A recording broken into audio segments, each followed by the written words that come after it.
Hello दोस्तों, कैसे हैं आप सभी। उम्मीद है आप सब अच्छे होंगे, बेहतर होंगे। दोस्तों एक बार फिर से आप सभी भाई बहनों का मोस्ट वेलकम है आज की इस क्लास के अंदर। तो आज की ये 6 नंबर की क्लास है जो आपके सीडीपी यानी बाल विकास से रिलेटेड है। अगर आप सीटेट जुलाई 2025 देने जा रहे हैं तो बेहतरीन तरीके से इन क्लासेस को तैयार कीजिएगा। चाहे आपका सीडीपी हो, ईवीएस हो, सारी क्लासेस प्रोवाइड करवा रहा हूँ।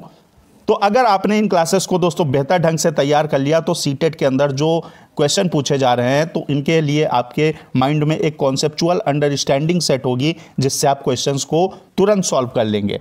तो शुरू करें आज की ये दमदार क्लास। रेडी हैं आप? पहला क्वेश्चन देखते हैं क्या है। इस तरीके से आपका क्वेश्चन आता है। क्वेश्चन कहता है कि एक बच्चा सिर्फ मूर्त वस्तुओं के साथ ही समस्याओं का समाधान कर सकता है। मूर्त वस्तुएं मतलब जो दिखाई देती हैं, मूर्त जिन्हें हम छू सकते हैं, देख सकते हैं भाई अपने सेंस ऑर्गन्स के थ्रू, ठीक है, वो सारी क्या होती हैं? कॉन्क्रीट होती हैं यानी मूर्त होती हैं। उसकी समस्या समाधान की विशेषता किस स्तर के अंतर्गत आती है आपको बताना है। क्या वो सेंसरी मोटर स्टेज के अंदर आती है या फिर पूर्व संक्रियात्मक अवस्था जिसे हम क्या बोलते हैं प्री ऑपरेशनल स्टेज, या कॉन्क्रीट ऑपरेशनल या फॉर्मल ऑपरेशनल। बताइए भाई, जीन पियाजे साहब ने 4 स्टेजेस बताई हैं, बिल्कुल बताई हैं। कौन सी? अगर याद नहीं होती तो आज के बाद आपको रटना नहीं पड़ेगा, याद हो जाएंगी। ये क्या लिखा? एसपीसीएफ, इससे पढ़ सकते हैं स्पेशल फोर्स, ठीक है। एस फॉर सेंसरी मोटर, ठीक है। Pre operational, P for pre operational, ये कॉन्क्रीट ऑपरेशनल है और ये फॉर्मल ऑपरेशनल है।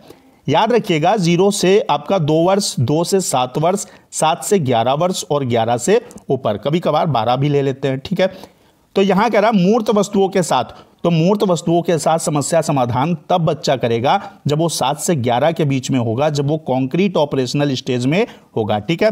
तो यहां से बेहतर ढंग से आपको समझ में आया, सी ऑप्शन क्या होगा, थम्स अप कर देंगे। नेक्स्ट बढ़ते हैं अगला सेकंड नंबर क्वेश्चन। जहां पर भी आपको जरा सा भी डाउट हो, कमेंट बॉक्स आप सभी भाई बहनों के लिए खुला है, बता सकते हैं आप क्या आपको प्रॉब्लम है। यहां पर अगर बात करें, एक बच्चे ने यह मानसिक विचार बना लिया। सेकंड क्वेश्चन देखिए कितना बेहतरीन क्वेश्चन है आपके लिए। एक बच्चा है, उसने एक मानसिक विचार बना लिया है कि सभी जीव जिनके पंख होते हैं और उड़ सकते हैं वे सभी बर्ड हैं यानी पक्षी हैं। तत्पश्चात उसने एक पिक्चर बुक में यानी चित्र पुस्तिका में एक चमगादड़ देख लिया। अब चमगादड़ को उसने स्तनधारी ना कहने, मतलब स्तनधारी कहने की बजाय पक्षी ही कहा। इस स्थिति में ज्ञान निर्माण की इस प्रक्रिया को क्या कहते हैं, बताना है भाई। अब देखिए उसके स्कीमा में एक चीज सेट है। उसके स्कीमा में क्या सेट है कि वे जीव जिनके पंख हैं उड़ सकते हैं, मतलब वो क्या है, पक्षी हैं। अब वो देखता है चमगादड़ को तो उसे क्या कहता है, पक्षी ही कहता है बजाय स्तनधारी कहने के। तो भाई ये क्या है, ये एसिमिलेशन है। यहां पर इसे बोला जाता आत्मसातकरण।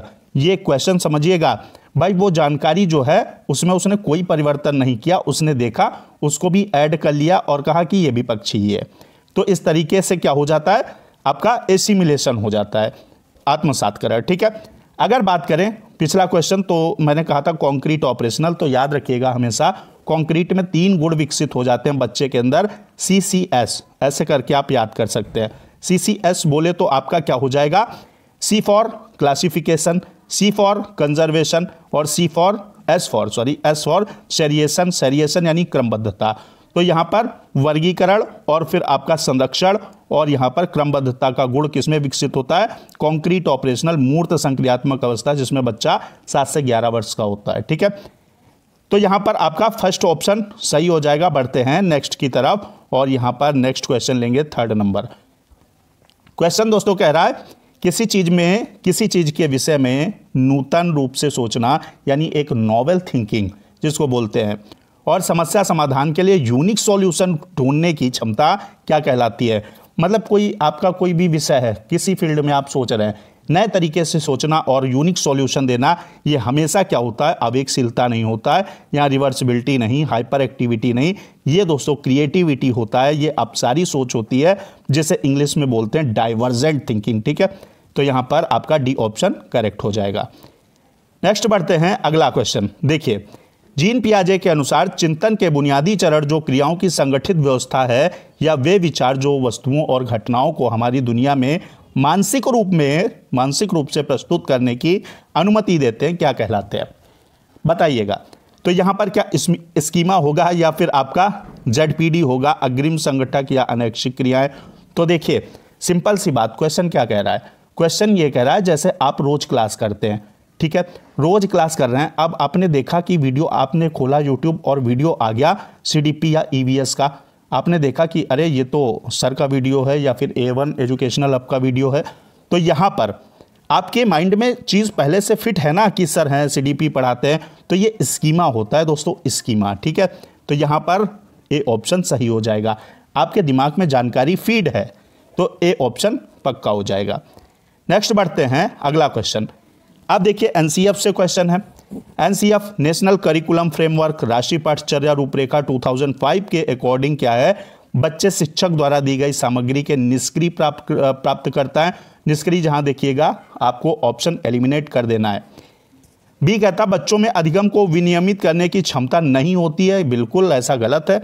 बच्चे रटने के माध्यम से सर्वश्रेष्ठ सीखते हैं, तो यहाँ पर आपका NCF 2005 कहता है कि बच्चों को रोटेन जो सिस्टम है, जो रटंत्र प्रणाली है, उससे मुक्त कराया जाए। तो यहाँ पर यह भी ऑप्शन रॉन्ग हो जाएगा। तो एक ही तो बच्चा, बच्चे ज्ञान के निर्माण में एक्टिव जो है रोल प्ले करते हैं, सक्रिय भूमिका निभाते हैं, डी ऑप्शन करेक्ट है।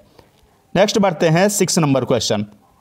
क्वेश्चन क्या कह रहा है कि एक विशिष्ट संप्रत्यय, संप्रत्यय मतलब एक कोई स्पेशल कॉन्सेप्ट है को पढ़ाते समय एक अध्यापिका बच्चों को आधा हल किया हुआ उदाहरण देती है।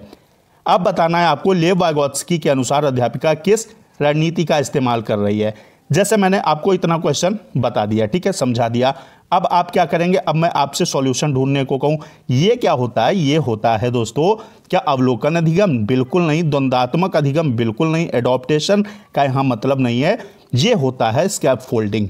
आपने बचपन में बहुत सारे काम सीखे होंगे, मतलब कर रहे होंगे, कोई सहायता थोड़ी दे दिया किसी ने हेल्प कर दी, तो वो टेम्परेरी हेल्प जो होती है वही, उसे ही हम स्कैप फोल्डिंग बोलते हैं। मुझे बड़ा प्यारा नाम लगता है, तो यहाँ पर पाड़ या मचान ऐसे बोलते हैं, इंग्लिश में याद रखिएगा, स्कैप फोल्डिंग। नेक्स्ट बढ़ते हैं अगला क्वेश्चन है 7 नंबर क्वेश्चन। ऑप्शन पूरे नहीं दिख रहे हैं, इनविजिबल हैं, अभी विजिबल हो जाएंगे। क्या क्वेश्चन है, क्वेश्चन पहले देख लेते हैं। एक संरचनात्मक कक्षा है, कंस्ट्रक्टिव क्लासरूम है, इसमें बच्चों की संज्ञानात्मक सहभागिता जो कॉग्निटिव इंगेजमेंट है को किस प्रकार सुसाधित किया जा सकता है। बच्चों की संज्ञानात्मक सहभागिता को किस प्रकार क्या सुसाधित किया जा सकता है। बच्चों के वार्तालाप द्वारा, अध्यापक के संवेगों द्वारा। यहाँ पर बिल्कुल सही बात है, बच्चे एक दूसरे से डिस्कस करेंगे तो अच्छा सीखेंगे। सब आप भी समझ सकते हैं कि बच्चे अगर एक दूसरे से डिस्कस करके अच्छा सीखते हैं। अध्यापक के इमोशन द्वारा, बिल्कुल माना। यहाँ पर सी कह रहा है बच्चों के सकारात्मक परस्पर संबंधों द्वारा, बिल्कुल सही है। वाइगोत्स्की यही तो कहते हैं बच्चे इंटरेक्ट करके सीखते हैं, ठीक है। तो यहाँ पर इंटरेक्ट मतलब एक दूसरे से कनेक्ट होकर अन्योन्य क्रिया द्वारा सीखते हैं, तो ये तीनों बातें सही हैं। लेकिन बाह्य रूप से अधिरोपित अनुशासन डिसिप्लिन सही है, लेकिन जो सेल्फ में डिसिप्लिन आए वो सही है। एक्सटर्नल आप किसी पर थोप नहीं सकते हैं, तो यहाँ पर आपका क्या हो जाएगा, 3 ABC सही हो जाएगा। अब देखते हैं visible option ABC, third option सही है। बिल्कुल आपकी समझ में आ रहा होगा, उम्मीद करते हैं। 8 नंबर क्वेश्चन लेंगे। लेव वाइगोत्स्की के अनुसार निम्नलिखित में से किसके लिए समीपस्थ विकास क्षेत्र यानी ZPD का इस्तेमाल करना चाहिए, बताओ। ZPD क्या है, जोन ऑफ प्रॉक्सिमल डेवलपमेंट। जैसे एग्जांपल, भाई अभी कोई आपसे पूछ ले ZPD क्या है तो कैसे समझेंगे। मान लीजिए ये आपका दायरा है, ठीक है, ये आपका दायरा है। आप यहाँ पर मैं कहूँ कि 90 ला रहे हैं मार्क्स, ठीक है, 90 मार्क्स सीटेट में। अगर आपने मेरी क्लासेस कर ली, चैनल से क्लासेस कर ली, तो आपके मार्क्स कितने आ गए, मान लीजिए 125 आ गए, ठीक है, फेंकने वाली बात नहीं, रियल बात है। 125 आ गए, तो ये जो दायरा है दोस्तों, ये दायरा जो है ना, इसे ही ZPD बोला जाएगा। ये तो आपकी वास्तविक नंबर थे, ये मदद जब आपने कुछ सीखा तो यहाँ तक पहुँच गए, तो ये दायरा ZPD बोला जाता है, जोन ऑफ प्रॉक्सिमल डेवलपमेंट। अब बताइए इसका इस्तेमाल कहाँ करना चाहिए। अध्यापन और मूल्यांकन, केवल अध्यापन, केवल मूल्यांकन, या प्रवाही बौद्धिकता की पहचान, बिल्कुल नहीं। केवल मूल्यांकन, अध्यापन नहीं, अध्यापन और मूल्यांकन दोनों में करना चाहिए। ए ऑप्शन क्या होगा, करेक्ट हो जाएगा। नेक्स्ट क्वेश्चन देखिए। रोहित ने अजय की डेस्क से ली हुई पेंसिल वापस रख दी क्योंकि उसे पकड़े जाने पर सजा मिलने का डर था। यह कोहलबर्ग के किस स्तर को बताता है। भाई नैतिक विकास का सिद्धांत किसने दिया, कोहलबर्ग ने दिया। क्या वो आपका प्री कन्वेंशनल स्तर है, या कन्वेंशनल, या पोस्ट कन्वेंशनल, या फिर यहाँ पर पूर्व संक्रियात्मक? तो ये तो जीन पियाजे साहब का है, इसमें 3 में बताइए। यहाँ पर याद रखिएगा, अगर बच्चे ने क्या किया, डेस्क पर इसलिए पेंसिल वापस रख दी है कि पकड़े गए बेटा तो कुटाई अच्छे से हो जाएगी, तो यहाँ पर उसे दंड का डर था ना। बच्चे क्या, छोटे बच्चे आपने देखा होगा, वो इसलिए आपकी बात मानते हैं कि उन्हें डर होता है कि कुटाई कर देंगे, ठीक है, इसलिए है बच्चे बात मानते हैं, नहीं तो वो मतलब आसमान सिर पे उठा ले। तो यहाँ पर क्या है, बच्चा पूर्व परंपरागत स्तर पर है, यानी बच्चा छोटा है, ठीक है। तो यहाँ पर 3 स्तर होते हैं आपके, पूर्व परंपरागत यानी आपका प्री कन्वेंशनल, कन्वेंशनल और पोस्ट कन्वेंशनल। यहाँ पर बच्चा ए में है। नेक्स्ट बढ़ते हैं अगला क्वेश्चन। चैनल को दोस्तों सब्सक्राइब करके बेल आइकन प्रेस कर लीजिएगा, जैसे ही नोटिफिकेशन आता है वैसे ही बेहतर ढंग से तैयारी शुरू करते हैं। अगला क्या है, 10 नंबर क्वेश्चन। एक 12 साल का बच्चा यह समझता है कि एक मेज का वजन वही रहता है, चाहे वह दाईं ओर हो, बाईं ओर हो, उल्टी हो, सीधी हो। अब बताओ वो किस सिद्धांत को उसने समझ लिया है? तो यहाँ पर 12 साल का बच्चा है भैया, उसने किस सिद्धांत को समझा है भाई? बोले तो संरक्षण, ठीक है, सीधे बता देते हैं यार।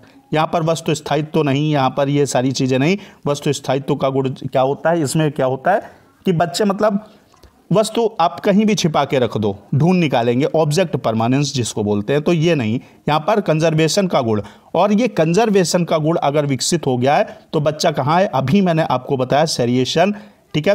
क्या बताया मैंने आपको? बताया मूर्त संक्रियात्मक अवस्था, कॉन्क्रीट ऑपरेशनल स्टेज, CCS, ठीक है। सेरिएशन आपका सेरिएशन, और यहाँ क्लासिफिकेशन कंजर्वेशन, तो ये कंजर्वेशन हो जाएगा, ठीक है, ये ऑप्शन सही हो जाएगा। नेक्स्ट बढ़ते हैं, अगला क्वेश्चन लेंगे 11 नंबर क्वेश्चन है। कोई 5 साल की लड़की एक टी शर्ट की तह करते हुए अपने आप से बात कर रही है। बच्चों को आपने देखा होगा, काम करते जाएंगे, खुद से बात करते जाएंगे। अब लड़की जो प्रदर्शित कर रही है अपने बिहेव को, व्यवहार को, अब बताओ निम्नलिखित में से कौन सा कथन सही है? ए पढ़ो। अब दिमाग में रखना कि बच्ची क्या है, अपना प्राइवेट वाक कर रही है, मतलब प्राइवेट वाक, आधी इंग्लिश आधी हिंदी, प्राइवेट स्पीच, ठीक है। जीन पियाजे और लेव वाइगोत्स्की इसकी व्याख्या बच्चे के विचारों की अहम केंद्रित के रूप में, जी नहीं, पियाजे अहम केंद्रित कह सकते हैं लेकिन वाइगोत्स्की नहीं। जीन पियाजे इसे अहम केंद्रित भाषा कहेंगे और लेव वाइगोत्स्की इसकी जो व्याख्या है प्राइवेट स्पीच से करेंगे। बिल्कुल सही बात है। बच्चे प्राइवेट स्पीच क्यों करते हैं, निजी भाषा, मतलब एक क्यों ऐसी भाषा इस्तेमाल करते हैं? प्राइवेट स्पीच क्रियाओं को नियमित करने के प्रयासों के रूप में करते हैं, ठीक है। वो अच्छे से चीज़ों को सीखा करते हैं, इसलिए वो प्राइवेट स्पीच का यूज़ करते हैं। तो बी ऑप्शन ही करेक्ट है, बाकी ये सारे आपके कैंसिल हो जाएंगे। नेक्स्ट बढ़ते हैं अगला क्वेश्चन। लेव वाइगोत्स्की के अनुसार संज्ञानात्मक विकास का मूल कारण क्या है? तो लेव वाइगोत्स्की अगर बात करें, इनके हिसाब से जो कॉग्निटिव डेवलपमेंट है, इसका मूल कारण जो है वो सोशल इंटरेक्शन है, सामाजिक अन्योन्य क्रिया। यहाँ पर ए ऑप्शन क्या है, सही हो जाएगा। इन्होंने ही कहा है कि बच्चे समाज के साथ इंटरेक्ट करके सीखते हैं, तो ऐसा कहने वाले अपने वाइगोत्स्की साहब हैं, तो ए ऑप्शन करेक्ट हो जाएगा। 13 नंबर क्वेश्चन की अगर बात करते हैं, डिस्कस करेंगे इस पर। प्रगतिशील शिक्षा के संदर्भ में समान शैक्षिक अवसर से क्या अभिप्राय है? सभी छात्र बताओ। क्वेश्चन समझ पाए? प्रगतिशील शिक्षा के संदर्भ में समान शैक्षिक अवसर जो होते हैं, इनसे क्या अभिप्राय है? आप ढूंढ के सही आंसर बताओ। बिना किसी भेद के समान पद्धतियों व सामग्रियों से शिक्षा प्राप्त करना, ऐसी शिक्षा पाना जो उनके लिए अनुकूलतम हो और उनके भविष्य के कार्यों में सहायक हो। किसी भी जाति, पंथ, रंग, क्षेत्र या धर्म के होते हुए भी समान शिक्षा प्राप्त करना, समान शिक्षा पाने के बाद अपनी क्षमताओं को सिद्ध करना। इसमें सही ऑप्शन चारों आपको लग रहे हैं, लेकिन बेस्ट कौन सा है?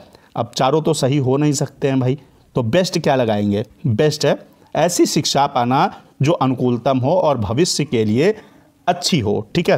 तो बी ऑप्शन ही परफेक्ट है। बाकी आप सी भी कर सकते हैं, कोई दिक्कत नहीं, लेकिन बी सबसे बेस्ट है। कक्ष में बैठक व्यवस्था कैसी होनी चाहिए? Next question. तो अगर बात करें कक्षा, यानी कक्षा मतलब क्लास वाला, ठीक है। क्लास में बैठक व्यवस्था कैसी होनी चाहिए? कराई जा रही एक्टिविटी के अनुरूप होनी चाहिए। चलो मान लिया, रोज एक जैसी नहीं, मतलब क्या बदल बदल के रोज बैठेंगे? चलो ठीक है। अगला देखते, एक ही लाइन में बच्चों को बैठाना चाहिए इस प्रकार से हो कि एक दूसरे से बातचीत ना कर सके। यहाँ पर ये भी रॉन्ग, ये भी रॉन्ग, ये भी रॉन्ग। क्या है, जैसी एक्टिविटी कराई जा रही हो उसके अनुरूप कक्षा में क्या होनी चाहिए, सीटिंग प्लान होना चाहिए, बैठक व्यवस्था होनी चाहिए। ए ऑप्शन करेक्ट हो जाएगा। नेक्स्ट वन आपकी बात करें अगर क्वेश्चन की, एक 6 वर्ष की लड़की खेल कूद में असाधारण योग्यता का प्रदर्शन करती है, उसके माता पिता दोनों खिलाड़ी हैं, उसे नित्य प्रशिक्षण देते हैं। अब बताइए, बहुत संभव है उसकी क्षमताएं निम्नलिखित में से दोनों के बीच परस्पर प्रतिक्रिया का परिणाम होगी। अब सोच लो कि एक बच्ची है जो असाधारण योग्यता का खेल कूद में परिचय देती है और उसके दोनों माता पिता दोनों खिलाड़ी है, तो मतलब क्या है, सबसे पहली बात तो ये जेनेटिक है, आनुवांशिक है। दूसरी बात है कि नित्य प्रशिक्षण दे रहे हैं। अब यही कॉन्सेप्चुअल अंडरस्टैंडिंग है। यहाँ तक अगर आप आए तो बेहतर ढंग से चीज़ों को समझिए। यहाँ पर वो खिलाड़ी हैं माता पिता, तो ये तो जेनेटिक हो गया, बच्ची में प्रशिक्षण देते हैं, ये इन्वायरमेंट हो गया।